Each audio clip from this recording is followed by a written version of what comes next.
Pertanian mahal tidak kompetitif. Jika petani dapat menekan biaya pupuk dan pestisida, mereka dapat memiliki keyakinan Jadam akan menunjukkan jalannya untuk Anda.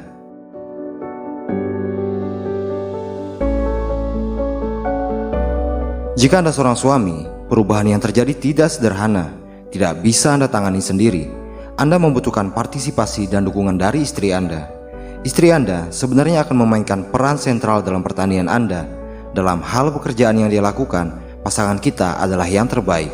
Tanpa dia, Anda mungkin harus mempekerjakan seorang pekerja dengan bayaran yang tentunya tidak murah. Tanpa istri atau pasangan hidup Anda, mustahil untuk menembus era pertanian pasca 2020. Bagilah dan berikan pekerjaan rumah tangga istri Anda kepada anak-anak. Jika itu tidak cukup, Anda sendiri harus aktif membantunya dalam mengerjakan tugas-tugasnya. Istri Anda adalah partner terbaik Anda. Latih dia untuk menjadi ahli dalam bertani yang dapat mengelola pertanian Anda. Pestisida mungkin adalah bagian penting dari pertanian. Jadikan istri Anda ahli pestisida Jadam yang alami, murah, dan mujarab.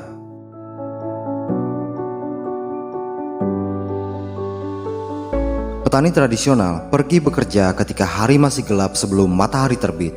Bekerja, sarapan, dan makan siang dilakukan di ladang. Kemudian pulang saat matahari terbenam. Namun petani saat ini telah menjadi sangat sibuk. Mereka sibuk menghadiri pertemuan, pelatihan, promosi produk, dan acara lain yang tidak perlu. Lalu, waktu yang tersisa mereka habiskan di ponsel mereka. Jika Anda seorang petani, abdikan diri Anda untuk bertani setidaknya 8 jam per hari, dari pagi hari hingga jam 3 sore. Fokus saja pada pertanian Anda. Anda harus bekerja keras dan berpikir inovatif, melakukan perbaikan dan kembangkan metode baru. Anda tidak harus terpaku pada satu metode, selalu bereksperimen, belajar, dan belajar. Jika Anda tidak berkomitmen, keluarga Anda mungkin tidak menghormati Anda. Pelanggan Anda tidak akan terkesan dengan produk yang Anda kembangkan. Mengabdi dan berkomitmen adalah satu-satunya cara untuk menghasilkan kualitas terbaik dan hasil tinggi.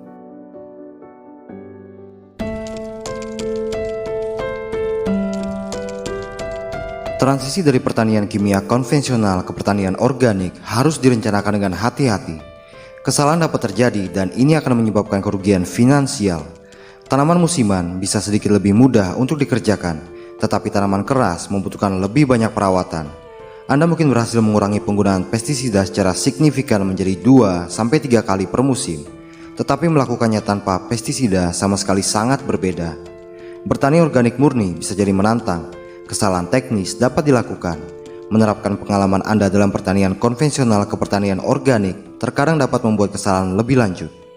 Anda tidak benar-benar tahu organik jika Anda belum mulai bertani organik. Pertama-tama, saya sarankan Anda memulai dengan menerapkan metode Jadam pada 1/10 dari total lahan pertanian Anda. Dengan begini, Anda dapat memulai dengan lebih aman dan kegagalan tidak akan membawa dampak yang besar. Kuasai dasar-dasar pertanian organik Jadam melalui pengolahan tanah dan aplikasi pemupukan. Pelajari metode yang lebih canggih untuk mengatasi hama dan penyakit. Anda dapat secara bertahap memperluas proporsi luas lahan setelah Anda mendapatkan kepercayaan diri. Banyak orang gagal dalam pertanian organik karena mereka tidak dapat mengendalikan hama dan penyakit. Maka pelajari cara membuat dan mengaplikasikan pestisida alami Jadam dan latih diri Anda untuk menjadi petani organik yang sukses. Cobalah beberapa produk pestisida dari pasaran dan bandingkan dengan yang alami buatan sendiri untuk studi lebih lanjut.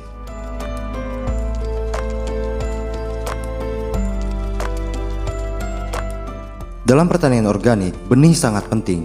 Dalam pertanian komersil modern, perusahaan benih mencoba membuat produk mereka terlihat cantik dan mereka sering diberikan bahan kimia untuk berbagai alasan. Inilah gambaran besar dari siklus hidup tanaman yang secara keseluruhan sering diabaikan.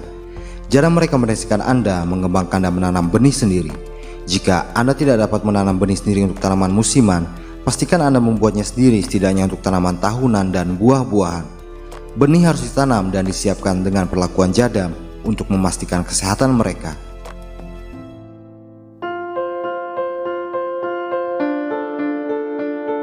Pertanian modern telah sepenuhnya mengecualikan bagian emosional dari pertanian.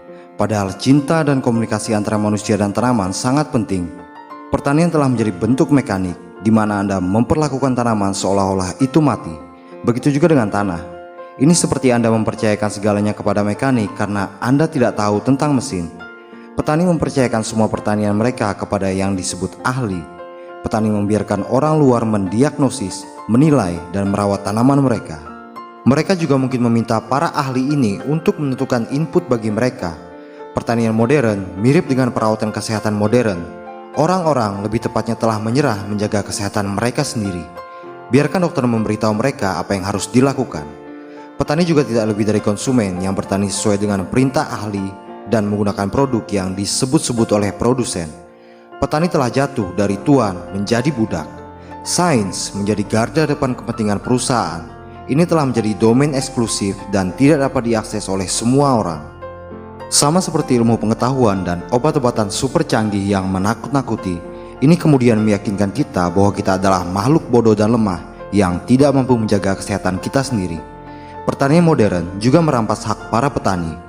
Prinsipnya sederhana, jika keuntungan hanya mengalir satu sisi, akan ada satu pemenang yang jelas dan lainnya adalah pecundang. Petani memiliki sedikit atau tidak ada suara sama sekali dalam membuat kemajuan teknologi. Jadi mengapa biaya pertanian terus meningkat? Karena ini bukan kebetulan atau nasib buruk yang tidak disengaja. Jika dicermati dengan seksama, apa yang disebut pertanian ramah lingkungan mulai marak belakangan ini. Fenomena tersebut sangat aneh.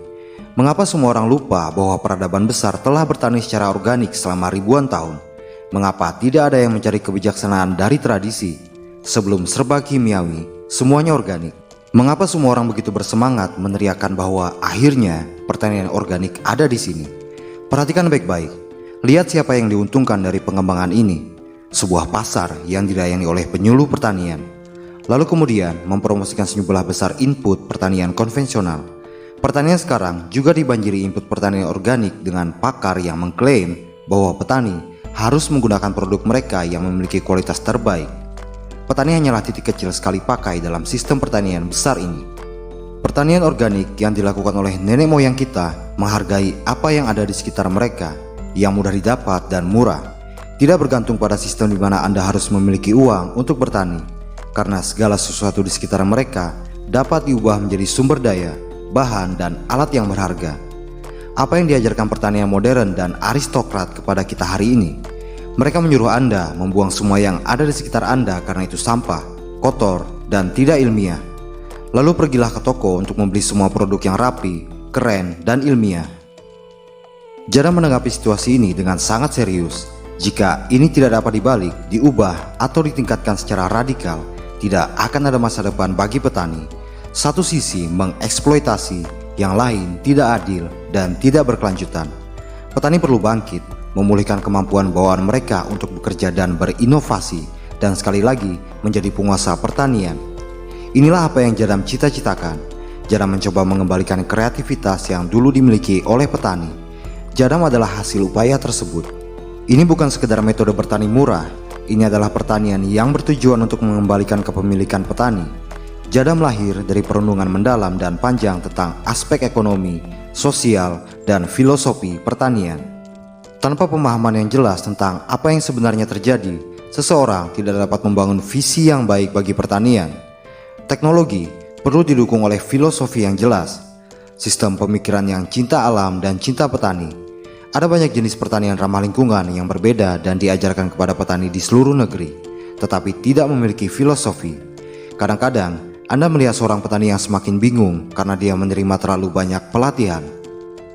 Sebagai seorang petani, Anda harus membangun filosofi Anda dan mendasarkan teknologi Anda pada hal itu. Filosofi pertanian yaitu tentang bagaimana Anda memandang tanaman, tanah, kehidupan, interaksi antara kehidupan dan alam.